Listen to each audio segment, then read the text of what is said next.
21 things you should always have on your septic truck.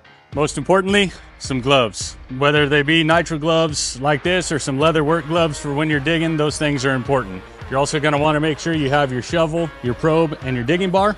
Next to that, you're going to want to make sure you have some sort of reducer. Reducers are good even if you don't need the reducer itself. You may need another cam lock fitting, you may need an extra pin. Those are something you can always get off of these in case you need it.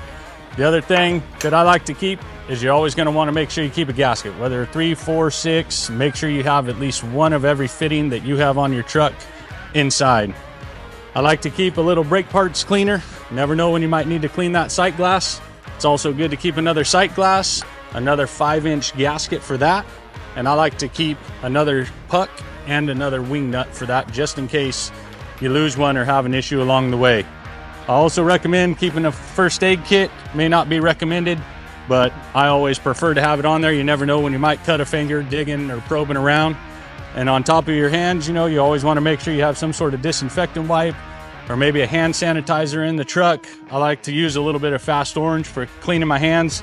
This stuff is perfect, you don't have to worry about getting to a sink or any of that stuff, but you can clean all that goo off your hands if you need to. I also like to keep a few hand tools. A dead blow hammer, kind of important to have in case you need to knock those wing nuts a little bit tighter on the truck and you can't quite get them by hand, so you don't beat up your hands banging those things tight. I like to keep a crescent wrench and a pipe wrench. You never know when you might need to work on something small like that that's going to require that and turning off some water or something. Now, Milwaukee doesn't pay me for this, but they should. I always keep a tape measure just so you can kind of measure where your lids are or where things are in the yard, so you can kind of get an idea of where you might need to probe to find the tank. I also like to keep Milwaukee's blower. This thing's awesome. It's small, it's compact, it breaks down into pieces, so it fits easily in a bag. And you can blow off all your concrete, clean everything off at the end of the day when you're done pumping and need to clean up your mess.